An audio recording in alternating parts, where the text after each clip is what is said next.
darkness, my old friend. How many times did I sing this song during this movie? A lot. Well, I sang it. You sang it a couple times. I sang it. Oh, okay. I took a couple different parts of the song. Yeah. The hello from friggin' Trolls. That's what I was really thinking in my head the whole time. Mm-hmm. Sound of Silence. In case you haven't heard that song, you won't have any idea what the hell we're talking about. But anyway, Sound of Silence.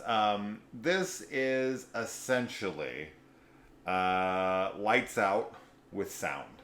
So if you took the premise of Lights Out and you made it sound and you threw in just a flavor, taste of A Quiet Place. And also some of the Masters of Horror episode. That's with the villain. Yes. Yeah. That Masters of Horror episode sounds like, yes. Yeah. That's what you get. You get this movie. So we've got a lady here who has stage fright. Yeah. She's going to audition for what? I don't really know. She's trying to record an album or something. She's a musician. Sure. Yeah, she is. So I don't know what she's auditioning for. You don't typically audition like that a cappella for trying to a studio. Maybe I don't know. I thought you studios. I thought you just played gigs and then took your demo in and got recognized. Nowadays, you probably just get recognized from your following online. Yeah. Or whatever. But I thought she was going into audition for a musical or something. Sure, that would make sense. Yeah, that's what it seems like. She's having a traditional audition. Yeah. And every time I guess she's gone, she clams up and can't sing. So. Nor here nor there. Anyway. It's really honestly not even anything to do with the point of the movie. But I was very confused. It doesn't really. It doesn't matter. You'll see if you watch the movie. Moving on. She gets a call. Her family back home in Italy was injured, and so she flies back with her boyfriend. Yes. Boyfriend, right? And when they get there, they investigate what happened to her parents, and they find out that there are some entities that are in the house that don't like sound. Mm-hmm. So you got to be real quiet. Yes. So what did you think of the movie? I thought it was an okay movie. I liked some of the scares that are set up in the beginning. Yeah. I think that those are really cool. I like the look of what's going on with those and everything. And overall, I like the theme and the message of the movie. But I feel like it kind of lost a little bit of its steam for me in the third act, which is weird because I think that was when things are sort of supposed to start to ramp up. But for me, I felt like things were getting really recycled. Mm-hmm. Which was that's probably my biggest complaint is that I thought they did some really cool stuff and then it was that was the cool stuff and they kind of kept doing different iterations of it, and so I was a little disappointed by that, but overall I liked it. Thought it was alright. That's my review. So yeah, I mean, when it comes to what she's saying, the reason is because the film has a very gimmick going on here, right? So one of the issues with these kinds of movies, namely Lights Out, is Lights Out worked really well as a short. It worked so well as a short that they greenlit it as a full feature-length film. And so then it was the director's job to come in, because he got the money greenlit to do a feature-length film, and he's not an idiot, so he's not going to turn it down, which worked out wonderfully for him. He's done a lot of really good work since, but he was kind of tasked with something that was near impossible. It's how do you turn kind of a short idea gimmick into a feature-length film? And while I think Lights Out accomplished its job well enough, and some people really love it, so good job on them,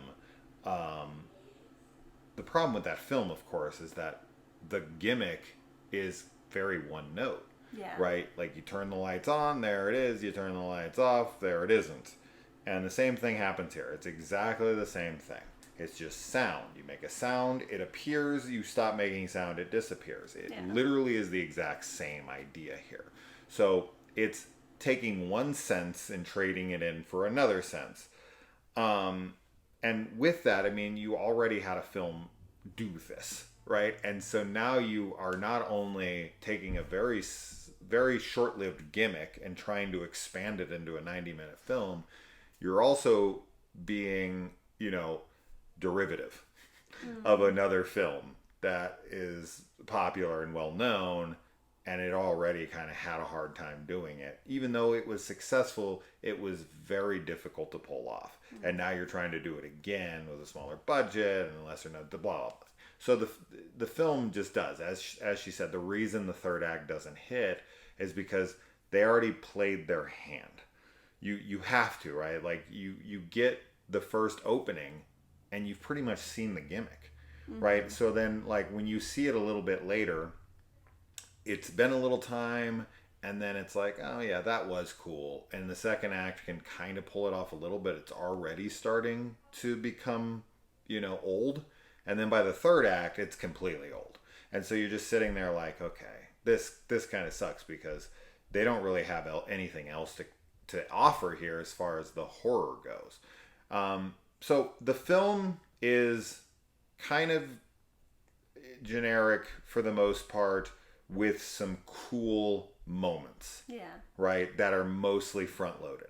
Yeah. And then you have an ending that's tacked on that feels like the setup for a spin-off or something. I don't... The ending was kind of head-scratching to me, honestly. I was like, what does this have to... Because you think it's going to go one way. And it actually ends on something like... it fades to black, and I was like, oh, I like that it's an ironic ending, and I was like, that's cool, little comeuppance happening here. Right. But then it fades back up, and then you get an extra 5 minutes, and it totally negates that and sets up something completely new and different that I was like, why didn't we put this into the rest of the movie? Well, it felt like a post-credit scene. Like, this is like setting up. It felt like a post-credits. Yeah, it felt like a post-credit scene from the MCU, where it was like setting up like a different franchise. Right, which I actually don't hate that idea. Like what we saw, I would watch a full movie about that. I would be interested in it. I think they'd run into the same issue. I think it would be like a similar issue, but gimmick. I do like the idea of. I'm trying not to say it without spoilers, but like I do like the idea that's set up, and like that would be cool to have like a series of movies based on those things, like different things in that nature. Okay, but so I want to interrupt because I think this is important. If you take a film like Annabelle Comes Home, the reason that the film is able to work, for me anyway, I know there's some people out there who were not fans of it and think, whatever. But for me personally, the reason that movie was able to work is that they took an idea like this movie, which were small one-trick gimmicks, and they loaded the film with it. Right? You've got so many different kinds of things, and you could do spin-offs, right, of a lot of these things. In fact, obviously, in one of the Conjuring movies, you get Annabelle, and we got 3 movies out of that from just one doll. Right. But so you have these gimmicks, right? You have the TV that can see the future. You have the suit of the samurai armor. You've got if you've seen the movie, you get it. Yeah. There's a gimmick, and then the coins, the ferryman. So cool. So you got a whole film of different gimmicks, right? And this film gave you one, and it played its hand for 80 minutes with one. And then in the last 5 minutes, it gives you a second one. But what they should have done is they should have thrown in more gimmicks throughout in order to keep things fresh and interesting. So, sorry. I just think it's important with this kind of movie. If you're going to have that kind of thing, you're going to need to come up with more of them. Yeah. Yeah, that's a good point. So, I don't know what else to say. But everyone else, I mean, everybody in the movie's good. I think the lead's good. I think the the look of the people and the setup for all that. Like this would have done really, really well as a short, but Yeah. at the same time, it would have gotten accused of plagiarism. Yes. It would have been like, oh, this is just Lights Out, but with sound. Which is exactly what this is. It is. Right? It is. But it's okay. But it's fine. It's okay. It's okay. I mean, like... This one did, it tried little things enough for me to be like, yeah, it was fine. Right. I liked it. I'm okay with it. I'm not going to go on a 10-minute tangent like I just did with the last movie. No. This one is like, it did enough for me to be like, okay, there's some memorable things in here. Okay. Yeah. Good job. Yeah, I had a good time watching it, honestly. It did feel like a short. It was funny because I think about 20 minutes in, I was asking you if it was a short because it did feel like things were going to conclude quickly. You're like, where can we go from here? And then it doesn't. But, yeah, I would just say, having more of those, gimmicks or kind of more of the the scare moments, kind of expanding on that and doing the little things more creatively and adding more variety with that, and this would have been improved a lot because Absolutely. A lot of the other stuff the concept and the actors and the setting and all that we just said was solid enough that it could have just been turned up a notch. There's only so many times you can watch a different character turn on the same radio, turn it off, see a ghost, turn it on, turn it off, see the ghost, turn it on, turn it off, yeah, see exactly. the ghost. They literally recycle the same gimmick in the exact same room with the exact same object with the exact same ghost in the exact same way. The only thing that sort of damn. Yeah. Come on, guys. Exactly. So, yeah. Anyway, that's that. It. All right. That's all. Let us know if you watch it. If you really like Lights Out and you're looking for something like it, here you go. Yeah. Yeah. It's not a terrible watch, but not one to run to. Yeah. All right, guys. Bye.